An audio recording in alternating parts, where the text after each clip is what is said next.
All right. So today we have Dr. Ahmed Khanani, and he is from Earlham College. He's a professor. So, hello, Ahmed. To start off the questions, on your profile at Earlham's website, you write that a theme in my past, present, and future research is that people at the margins of the liberal world both challenge and also modify ordinary meanings of these words. Can you talk about more what you mean by this? Probably. Yeah, for sure. I mean, so when like the liberal world to me is a world in which we imagine ourselves as individuals who have discrete boundaries, and we act as though like kind of formal processes of justice are more significant than substantive ones, and so we're invested in kind of opportunities. And I think that the people I'm excited about working with, and that includes like, for example, queer persons globally, or Muslims in the Muslim Middle East and North Africa, are doing really interesting things. So a lot of post-colonial theorists tell us that the kind of enlightenment and the concepts that are really important from the enlightenment, like democracy, are kind of dying. They're kind of dying really slow deaths, and they look kind of terrible. And we can look at like the reign of 45 as an example of how democracy feels, even in a really thin understanding, endangered.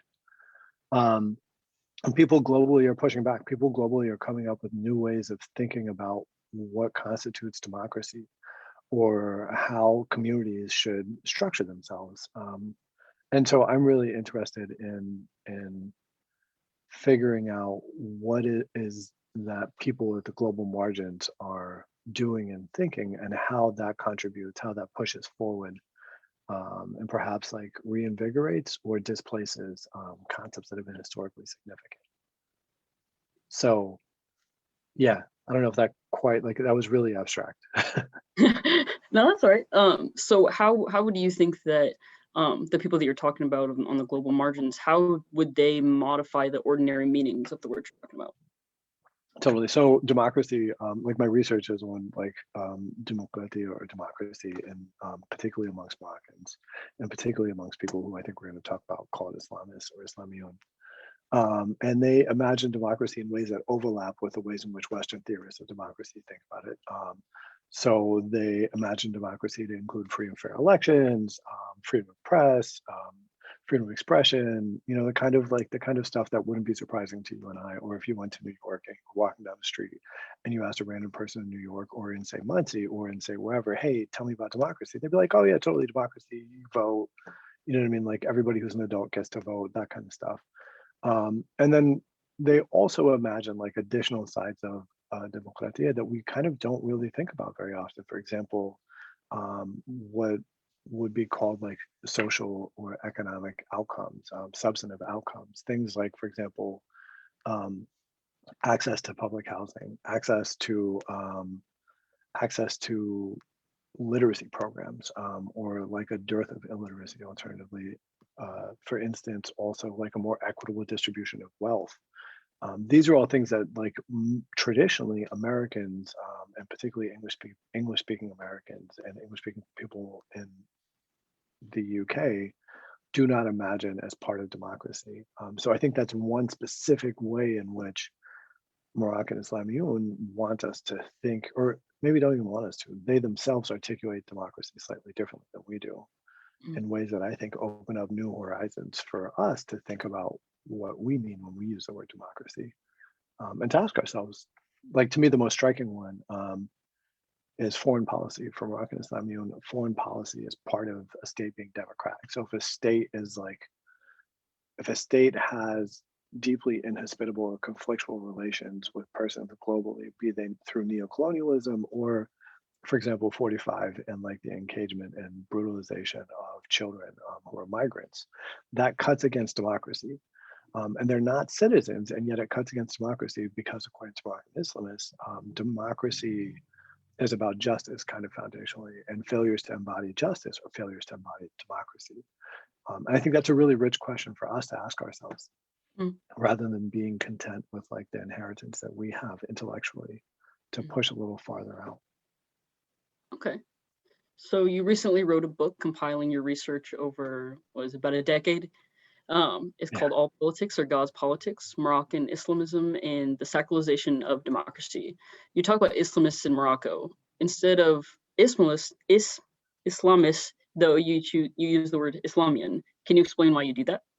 Yeah. I mean, it's kind of an interesting analogy to the ways in which pronouns are increasingly like kind of it's important to think about how people identify. And I think there's an analogy there that at some point fails because analogies ultimately always fail at some point. But the basic premise is Islamist and Islamiyun are both neologisms. They're both words that were developed by French social scientists. And that Islamiyun is kind of weirdly like Islamist turned back into Arabic. Mm, Um, and the reason I use Islamiyun is frankly, that's what people call themselves. Islamist has this kind of long and pejorative history in the American context, and I think more broadly in French and British context. And I'm trying really hard to avoid the word Western. mm, There's a lot of like kind of Oriental, like kind of people who studied Said and who think about Said and Orientalism articulate critiques of the notion of a West as distinct from the rest of the world. And I think in a lot of ways we like to imagine the West is distinct. It's not. That's the, that's the short as it's not. Um, so when people in the U.S. use the word Islamist, they mean any number of stereotypes that you can find in any number of Schwarzenegger movies or whatever. Like just pick your action movie, and there's definitely will be somebody out there saying some dumb silliness. mhm, And in fact, like most Islamiyun, most people who are socially conservative and politically active, and who ground their everyday understanding of politics in the Muslim tradition are not that person. mhm, And so for me, it was like, well, how do I engage people for whom the Muslim tradition, their understanding of Islam is central to their lives? And who are generally speaking socially conservative, though not necessarily, and who are generally mm, speaking politically active, though not necessarily.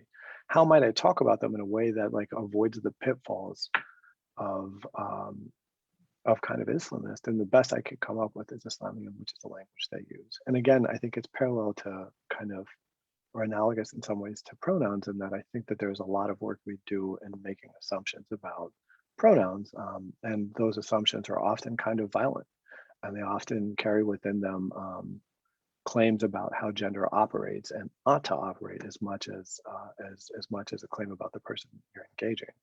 And in a similar vein, I think the word Islamist has a series of tacit normativities that I'm a little uncomfortable with. right.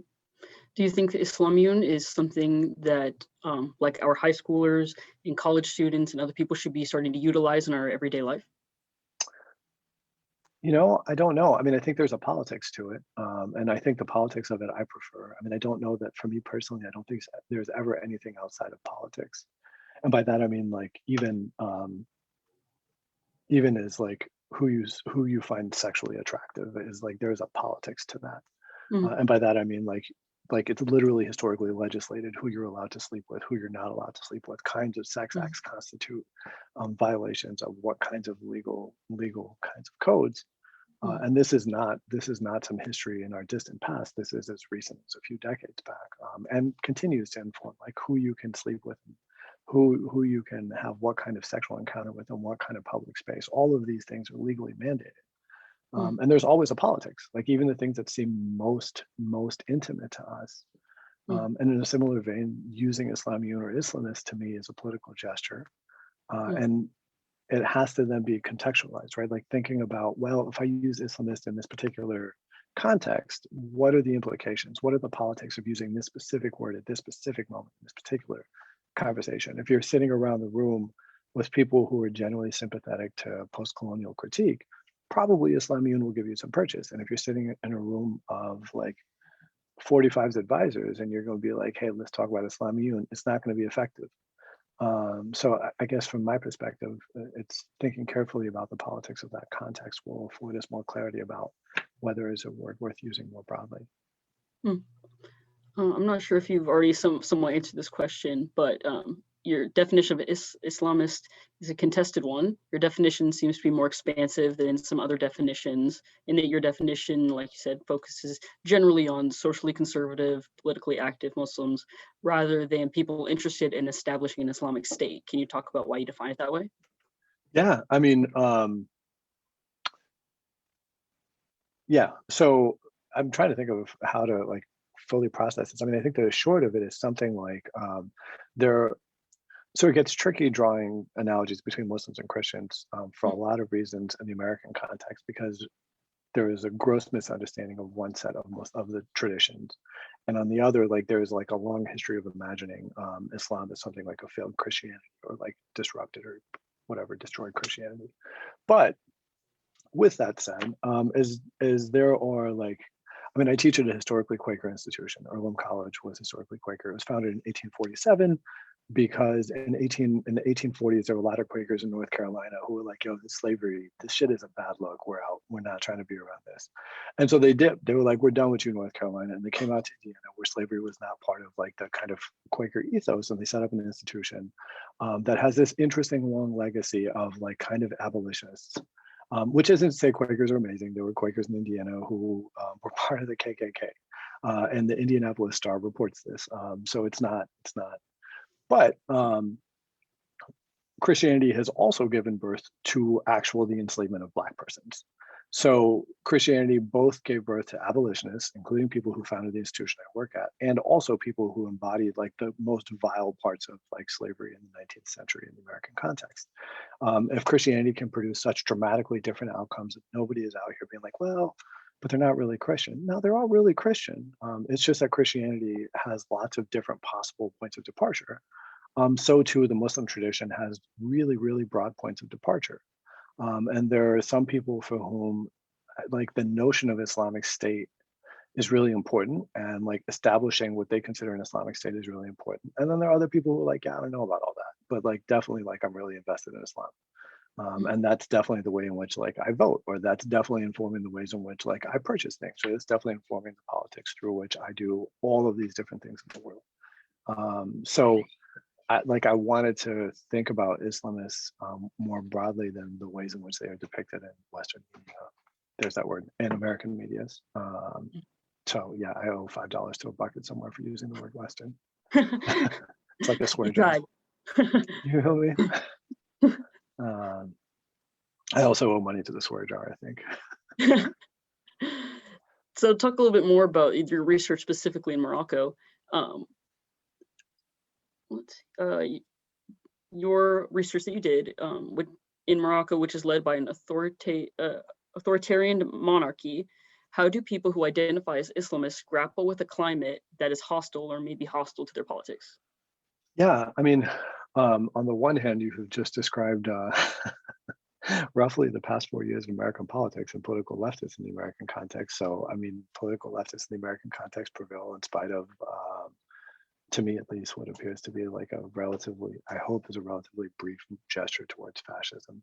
And Mm, on the other, I kind of want to contest the idea that Morocco is an authoritarian monarchy. I mean, there is absolutely a monarchy, and for those of y'all who are tracking this silliness in the UK, which I don't really mess with royal politics. I just whatever. I'm done with the UK. But there was an essay today talking about how terrible they were, and I'm really not feeling how terrible they've been to our girl Megan out there.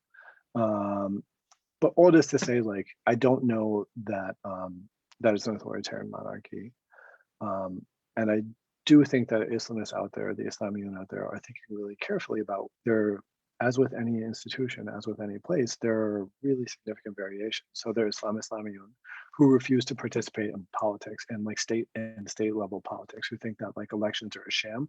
And mhm, if you participate in a broken sham system, then you are contributing to a lie. And then there are other people who are like, you know what, like the only way to change things is from within. And so there are some people who participate in those elections. mm. There are some people who think that like you got to blow the whole thing up, and there are other people who think you can modify it from within. And I think that that is true in Morocco as well. Mm. So we got an additional question from Dr. Vitale. Do you think that more people subscribe to that more general definition and that we exaggerate the other type? That we exaggerate the other type. Yeah, I saw that question. I think Dr. Vitale, can you share with us a little bit more kind of what you're thinking here? More people subscribe to the more general definition of. I saw that and I wasn't sure I was fully tracking. There are more Islamists. Yes, absolutely. I mean, I think there are more people who are Islamic who are pacifist, or who are nonviolent. Or, I mean, this is a really complicated question, and the people who want to make an Islamic state is exaggerated. I mean, it's a really complicated thing because the ways in which, so to return to earlier, I offered up the possibility that Christianity and Islam are not really helpful analogies for a few reasons. Another reason is that Christianity changed a lot between roughly the birth of Christ and the current moment. And among the many changes, which, there are like so many, was that in Western Europe, there was an emergence of kind of Protestantism that relocated belief and relocated the praxis of Christianity to the individual. And this is, from my perspective, kind of um, the genesis of the liberal subject with whom we began this conversation, right? So the liberal subject is one who imagines their relationship with God as individual, and that relocates like religiosity from a public sphere to a private sphere. And the Muslim tradition simply hasn't had that gesture. The Muslim tradition simply has not had a broad, significant moment where everybody is instructed or encouraged to like imagine their belief as a private matter. Belief and worship are still public praxis. And I think that's dramatically different than in a Christian context, and often. Um, and so the idea that like Muslims would be invested in embodying their politics publicly is part of the Muslim tradition historically. Um, and there are certainly like Christian manifestations of that in the contemporary moment in spite of the genesis of liberalism. So for example, the American Christian right is historically like sees no tension in claiming an investment in pro-life language, and also being for the death penalty.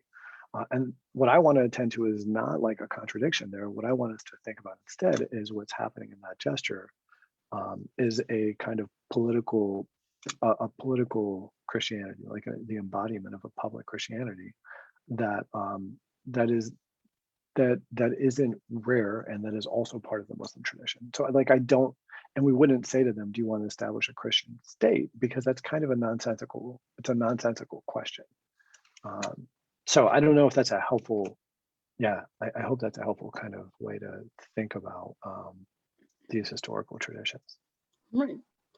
So, aside from the Moroccan democracy and talking about definition of that, you also did a lot of focus in gender and sexuality. So, at Earlham College, where you're teaching presently, our neighbor in Richmond, Indiana, you teach a class about gender and sexuality in the Muslim Middle East and North Africa. How has teaching this course helped you and your students better understand gender and sexuality? Um, I mean, so I approach it. So um, there's an erstwhile philosopher, this fool named Foucault. A lot of people read and a lot of people misread, and probably including me. And there's like 40 different Foucaults. This person wrote so goddamn much; it was unbelievable.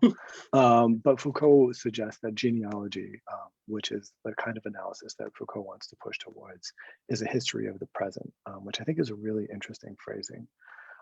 For me, the study of gender and sexuality, be it in the Muslim Middle East, North Africa, or anywhere else, is a matter of studying the categories that shape our lives.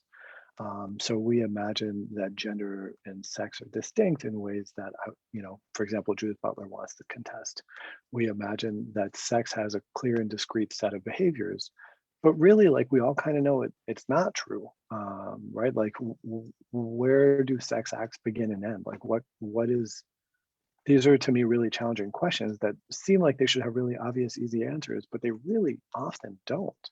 Mhm. And that's true both in like an American secular context, whatever secularism means there, and also true in the historical Muslim context, right? So in the Muslim Middle East, North Africa, there are extensive notes about, hey, watch out for that Rothko. And also Ahmed works for me. But there are also there are extensive conversations among Muslim jurists about what counts as sex.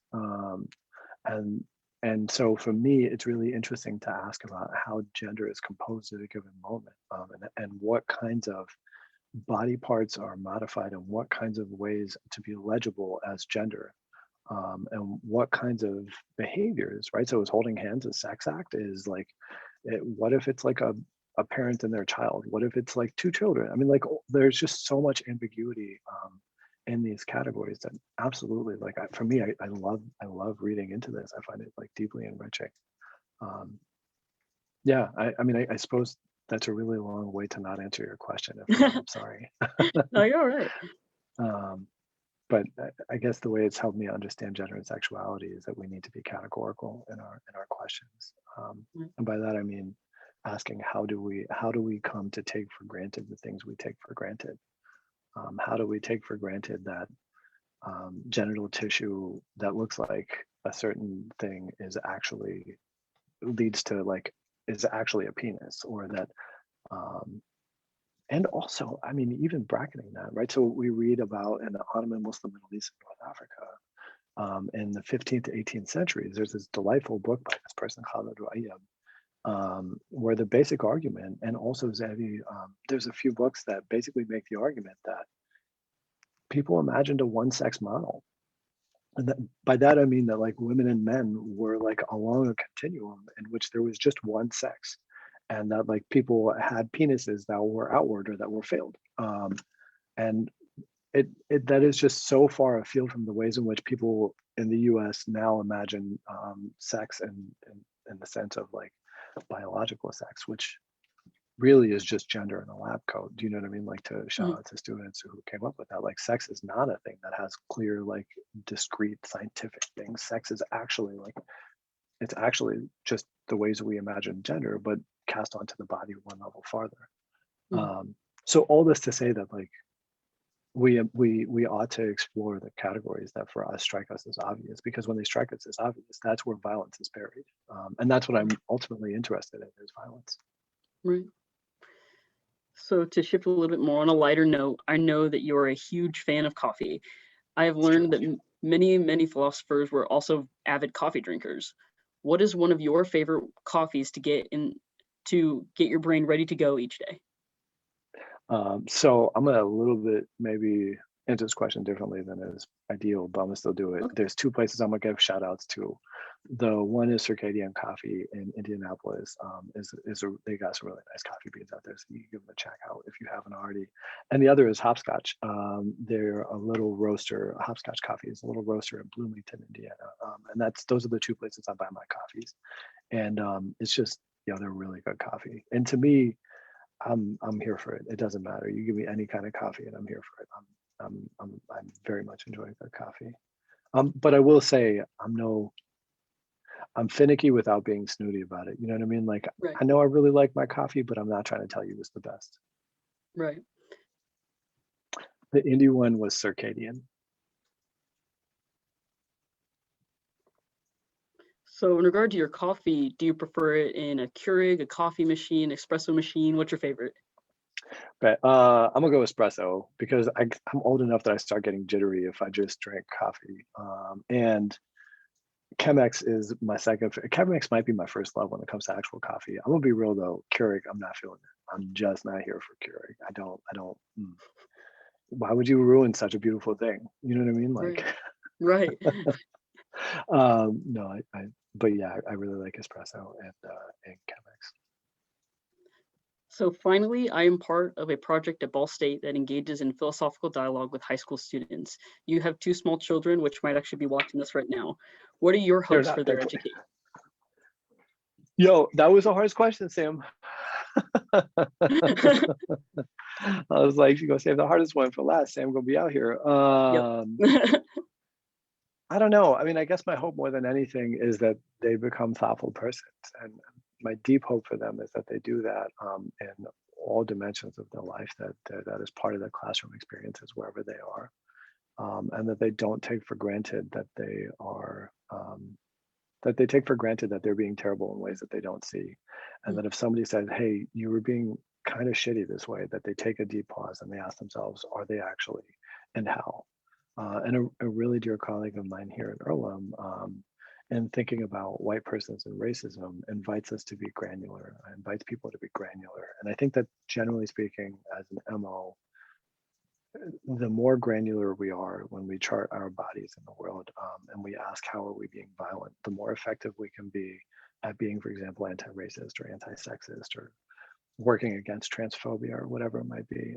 And so from my vantage, I hope I hope that these two kids work really hard to not perpetrate violence that they're not aware of, that they know the violence they bring into the world, and that they're careful with it, Mm, and that they don't, that they're not shitty. I guess at the end of the day, that they're just trying hard. I'm not sure mm, anybody's ever perfect, but at least they can try. yeah. So aside from being a professor, you're also a parent. How, and you do have those small children, what resources do you already provide to them as very young children to encourage them to think about pronouns and to think about what race or how someone identifies in a book or anything like that? How do you provide resources to them already, and how are you going to grow from that? Yeah, I mean, we watch a lot of Daniel Tiger. Right. We watch a lot of Daniel Tiger. We could go through the playlist. I've got a lot in my brain at any given point, more than I want. Maybe not more than I want, but a lot. And I mean, I think part of it is just having lots of conversations. Like, so whenever we see somebody who we don't know, we use they pronouns. And sometimes it's just kind of like as simple as like, yeah, oh, who is that person? I don't know who they are. And Hmm, like thinking about what information is important to relay in a given moment. You know, both of our kids have penises, and they are likely, as a result of that, at some point to be they are identified as boys. Um, and when somebody asks me how my boys are doing as opposed to how my kids are doing, it's just such a different gesture. What matters to me, at least, isn't that they have penises. What matters is that they are, like, in some important sense, young and little and connected to me. And I try to communicate that kind of care to them and thinking about, like, oh, for example, over the summer, the 2-year-old, every time we saw a police car, we would be like, hey, what do we say to the police? And we would say, please be kind to brown and black skinned people. hmm, That's an important thing for Dries to know. So, I mean, I think part of it is just like attending to the world around us, also demonstrating that, we are not above reproach. Both my partner and I make mistakes, and when we do, we try to apologize. Um, and thinking really carefully about, where we send them, who we encounter, how we encounter them. It's not possible to block them off from the world of gender. They're going to have gendered bodies, so trying to afford them comfort in their bodies. hmm. All right. Well, I believe that is all the questions that I have today. So thank you, Ahmed, for joining this conversation and being willing to answer my questions. For sure. Thank you, Sam. It was really fun. All right. Well, I will see you.